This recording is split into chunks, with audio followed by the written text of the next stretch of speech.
과거에 어떤 일들이 일어났었나, 이것들이 모여서 지금 현재를 만들고 또 지금이 바로 미래를 만들죠. 또 하나 어떤 기업을 과거 어떻게 흘러왔고 미래를 어떻게 될지 예측을 해볼 때는 주식시장의 흐름을 판단하면 가장 좋다, 이런 얘기가 있어요. 왜냐면 기대감이라든가 또는 실망감, 아니면 글로벌 경쟁에서 어떻게 움직이는지 이런 것들이 주식시장에 그대로 녹아 들어가기 때문입니다. 그래서 오늘은 삼성전자의 또 TSMC의, 인텔의 과거 사건, 이런 것들을 통해서 앞으로 장기적인 변화가 어떻게 될지, 미래는 어떻게 될지 알아보는 시간을 가져보도록 하겠습니다. 최근에 TSMC의 주가가 급격하게 하락하고 있는 반면 삼성전자의 주가는 상승을 하고 있어요.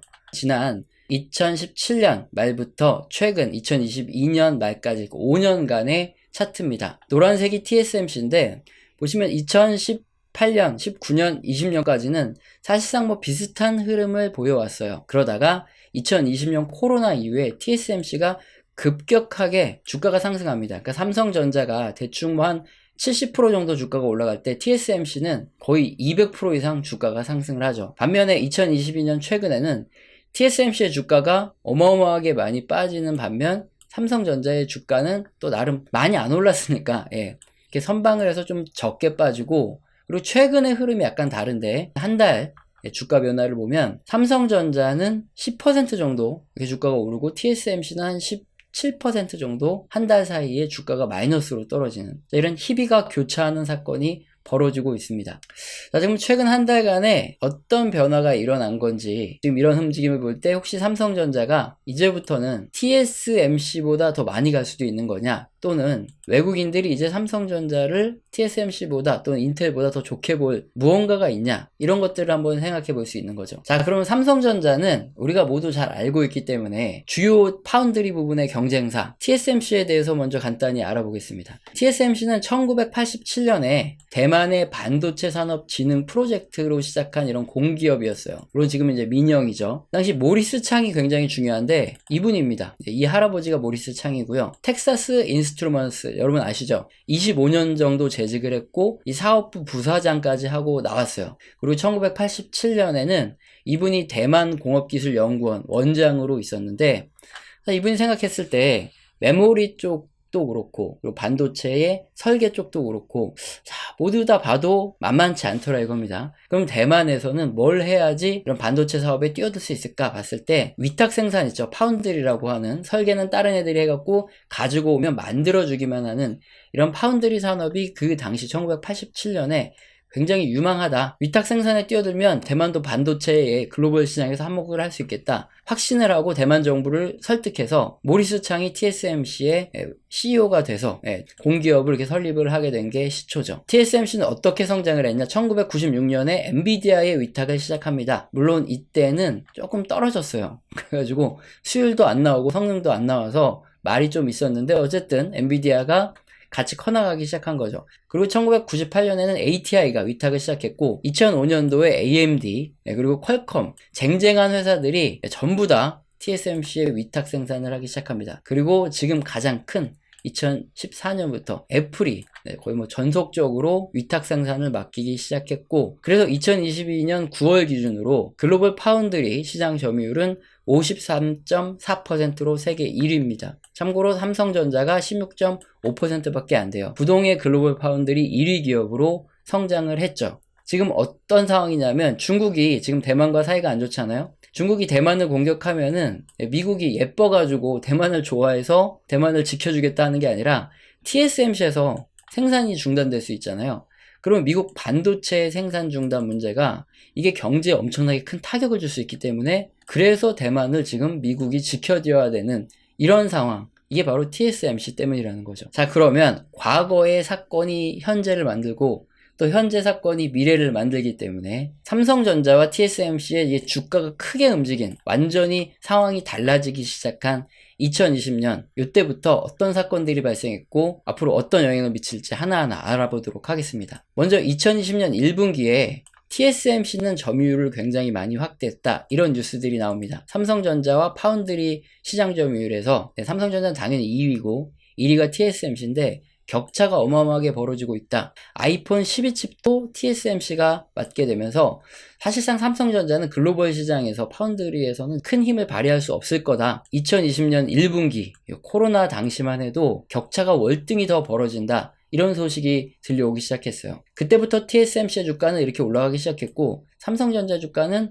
호황에도 불구하고 잘 못 올라가는 이런 상황이 있었는데 2020년 5월 코로나 이후에 무슨 일이 생겼냐, 반도체 공급이 안 돼가지고 반도체 가격도 뭐 급등하지만 이것 때문에 여러가지 뭐 자동차라든가 생산이 안 됩니다.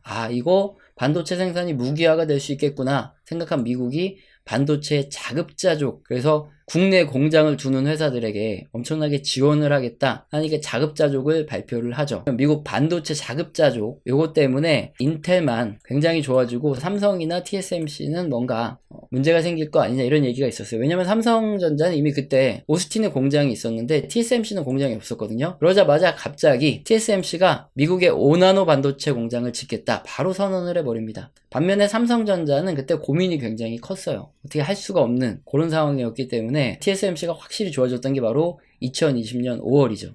주가도 보시면 그래서 2020년 초에 TSMC가 이렇게 치고 올라가서요. 자, 그리고 삼성전자는 또 악재가 터집니다. 뭐냐? 화웨이가 미중 무역 분쟁 때문에 미국이 고사작전을 시작하는데 문제는 삼성전자가 화웨이의 물량을 굉장히 많이 공급하고 있었거든요. 삼성전자는 큰 타격을 입을 수밖에 없다. 이런 얘기가 돌게 되죠. 미국의 화웨이 고사작전. 삼성과 하이닉스도 초비상. 그럼 뭐 TSMC는 화웨이에다가 공급을 안 했냐?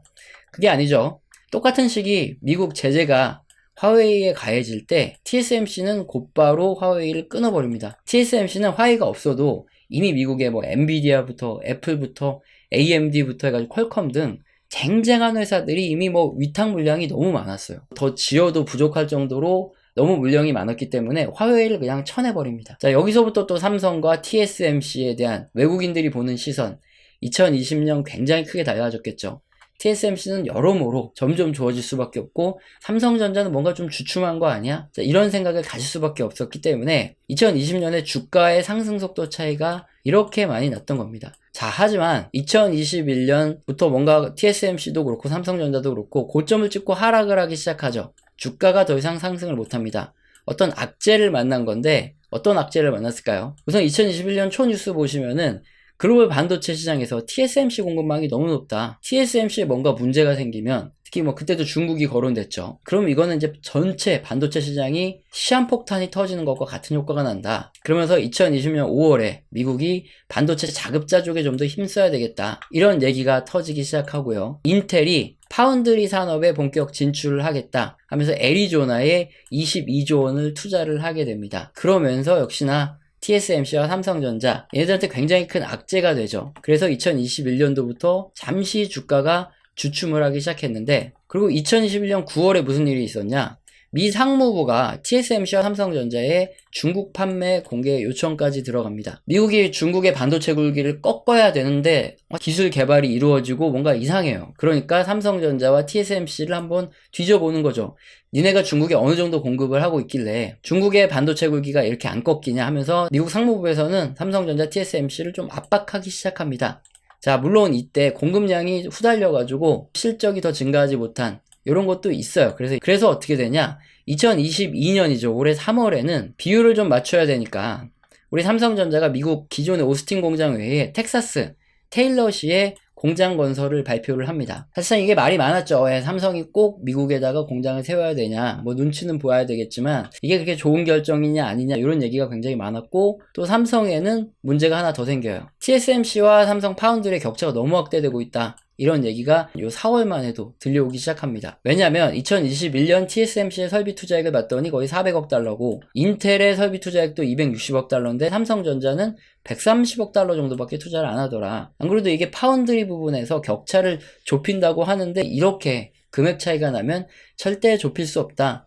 그래서 삼성전자는 인텔과 2위 경쟁을 해야 될 수밖에 없는 상황인데, 인텔은 또 미국 정부가 뒤를 봐주고 있다 보니까 삼성전자 뭔가 뒤처지는 거 아니냐 이런 얘기도 나왔고, 또 이재용 회장이 취업 제한에 걸려 있었죠. 그래서 삼성의 리더십이 너무 부재하다, 깜방 갔다 나왔다 보니까 아무래도 그런 문제가 있었고, 그래서 일본 반도체 몰락, 이게 바로 리더십이 부재해서인데 삼성전자가 굉장히 안 좋을 수도 있다 이런 얘기가 굉장히 많이 나오기도 합니다. 물론 가장 큰 건 기준금리 인상이죠. 그래서 TSMC도 악재를 맞아서 떨어지고 있었지만 삼성도 마찬가지로 덜 올랐으니까 좀 덜 떨어지는 건 있는데 어쨌든 계속 악재가 누적이 돼 있었다는 거죠. 그러다가 쇠기를 박는 뉴스가 하나 나옵니다. 트렌드포스에서 2021년 점유율을 분석을 해봤더니 파운드리 점유율에서 TSMC는 56%, 거의 글로벌 시장 절반 이상을 먹고 있고 삼성전자는 16%, 그 다음에 3위가 대만 UMC가 7%, 이렇게 먹고 있다, 이런 뉴스가 나오기 시작합니다. 격차가 그 전보다 5%나 삼성전자가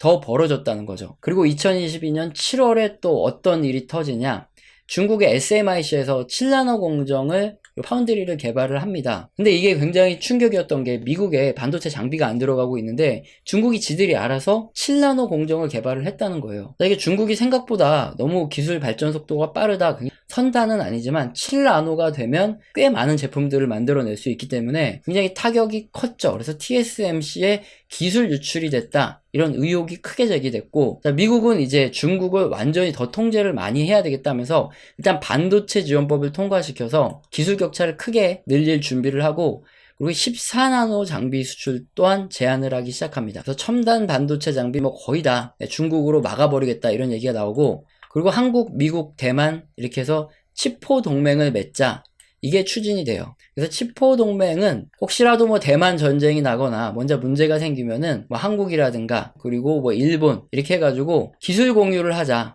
해가지고 위기를 헤쳐나가자 이런 건데, 이게 미친 소리죠. 말도 안 되는 소리이기 때문에 아직까지도 한 번 정도 회의만 진행 중에 있고 별다른 진척은 없어요. 어쨌든 이런 사건들이 터지면서 삼성전자도 그렇고 TSMC도 그렇고 올해 주가는 계속 떨어져 내립니다. 그런데 어떻게 이 한 달 사이에 삼성전자의 주가는 올라가고 TSMC의 주가는 떨어지고 이런 일이 발생할 수 있을까요? 올해 8월부터 시작을 하는데 펠러 샤원 의장이 대만을 방문하면서 리스크가 엄청나게 커집니다. 그러면서 TSMC에서 혹시 삼성전자로 자금을 빼야 되는 거 아니냐, 글로벌 투자자들의 불안이 커지죠.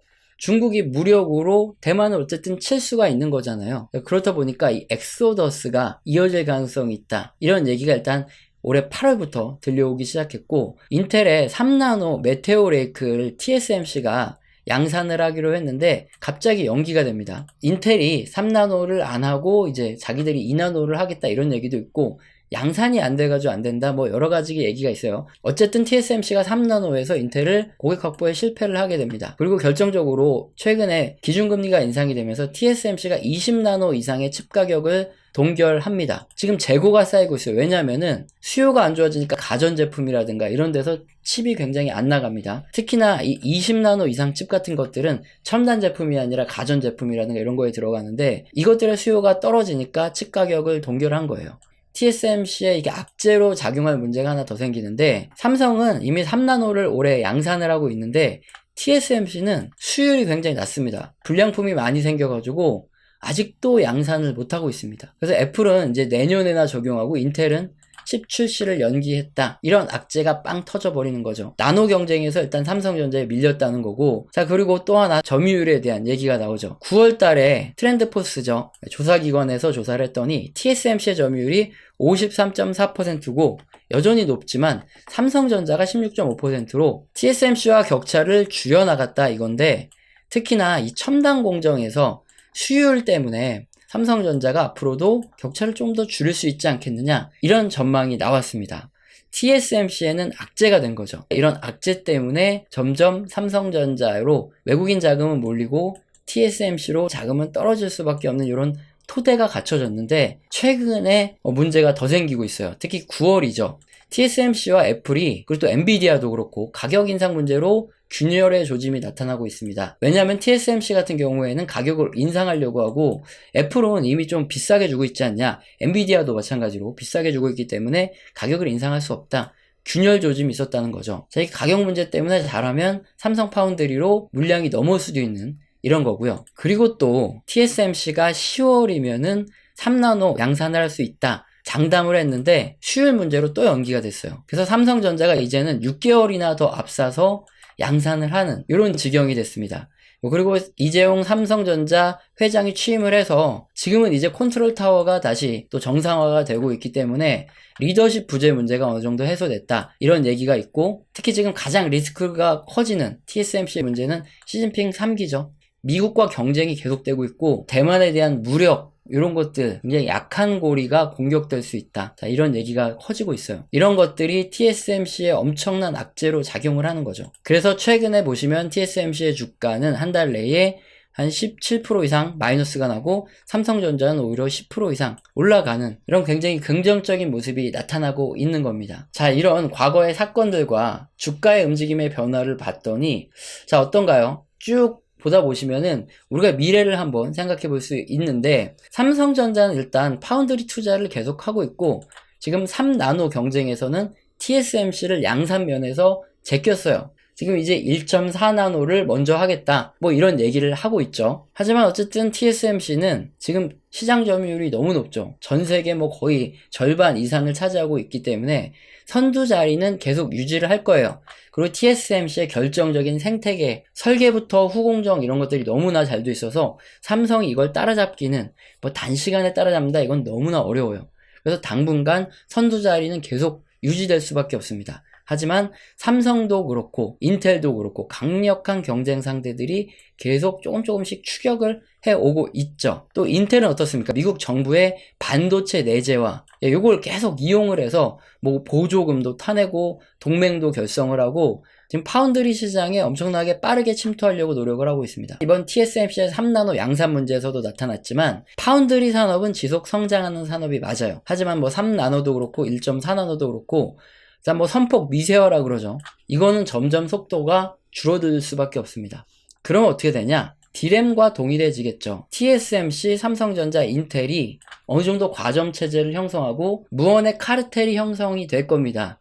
그래서 일단 우리 경쟁은 그만하자. 왜냐? 선폭 미세화가 어려우니까. 일단 수익성을 확보해서 같이 가자. 뭐 이런 전략 지금의 삼성전자 그리고 SK하이닉스, 마이크론이 그런 전략을 펼쳐오고 있죠. EUV라고 하는 이 공정에서 장비가 그렇게 빨리 들어오질 못해요. 그러다 보니까 일단 수익성 확보 전략으로 가고 있는데 마찬가지로 파운드리도 앞으로 그렇게 흘러갈 가능성이 아주 큽니다. 그리고 경쟁은 점점 둔화되는 단계에 진입한다는 거죠. 자, 그렇다면은 삼성전자 입장에서는 결코 나쁘지 않습니다. 어차피 과점 체제가 형성되면은 기술 격차를 좁히는 속도는 후발 업체일수록 더 빨라요. 즉 인텔이 무어의 법칙을 적용해서 빠르게 어느 정도 한계가 막혀있는 데까지 따라오는 속도가 훨씬 더 빠를 수 있고 그 사이 TSMC는 그 기술 장벽을 넘기 어려우니까 점점 지연이 되고 삼성전자는 딱 중간에 있는 거죠. 그래서 이제 대량 양산을 할 수 있는 즉 TSMC와 같은 이런 하나의 파운드리 생태계를 만드는 시간을 벌 수 있다는 겁니다. 그러면 삼성전자는 D램에서도 그렇고 낸드에서도 그렇고 이게 전체 메모리 반도체 시장에서 이미 과점이 형성돼서 굉장히 좋은 수익 모델이 있어요. 여기에 파운드리까지 과점이 형성된다. 그러면 두 가지 반도체에 굉장히 좋은 수익 확보 모델이 생긴 겁니다. 이익률을 즉 수익성을 확보할 수 있는 이런 모델이 파운드리에서도 앞으로 형성돼 나갈 가능성이 굉장히 커져가고 있기 때문에 글쎄요, 당장은 삼성전자의 미래를 어둡게 보는 의견도 많지만 과거와 지금으로 넘어오는 이런 단계들을 봤을 때는 삼성전자의 미래가 그렇게까지 어둡진 않다 이렇게 볼 수 있겠고요. 물론 우리 채널이 주식이라든가 경제, 재테크 채널이기 때문에 이런 말씀을 드리면은 삼성전자 그래서 지금 사야 되냐 질문을 하시는 분들이 굉장히 많아요. 이게 높아심에서 말씀을 드리지만 지금 전체적인 큰 흐름에서 실물 경기가 둔화와 침체로 가고 있습니다. 그러면 가장 많이 경기 흐름을 타는 반도체 쪽에서 삼성도 그렇고 TSMC도 그렇고 인텔도 그렇고 경기 침체로 가면은 좋은 흐름이 나올 수는 없어요. 하지만 지금 단기적으로 랠리 가능성이 지금 펼쳐지고 있다는 거죠. 미연준의 기준금리 인상이 뭐 내년쯤에는 중단될 수도 있다. 이런 소식도 있고 TSMC 대비해서 삼성전자가 좀 우위를 보이고 있는 이런 부분들 있죠. 그리고 또 미연준의 기준금리 인상이 중단되면 달러 강세가 약세로도 전환할 수 있는데 그럴 때는 또 외국인들의 자금이 꼭 미국보다는 우리나라 같은 조금 위험성이 더 높다 이렇게 판단되는 국가로 더 많이 뛰어드니까 그런 호재성 이슈는 단기간에 있을 수 있다는 거죠. 이런 것들 양립하는 부분들을 잘 판단해 봐야 된다 이거겠죠. 자, 우리 채널에서는 영상 시청하시고 도움되셔서 후원 주시는 분들이 계십니다. 제가 너무 감사하기 때문에 감사합니다라고 말로만 때우지 않죠. 한 달 교육을 진행 중에 있기 때문에 영상 하단의 설명란 읽어보시고 해당되시면 꼭 메일 주시길 바랍니다. 오늘 영상도 마음에 드셨다면 구독과 좋아요는 꼭 눌러주시고 지속적인 시청 부탁드립니다. 감사합니다.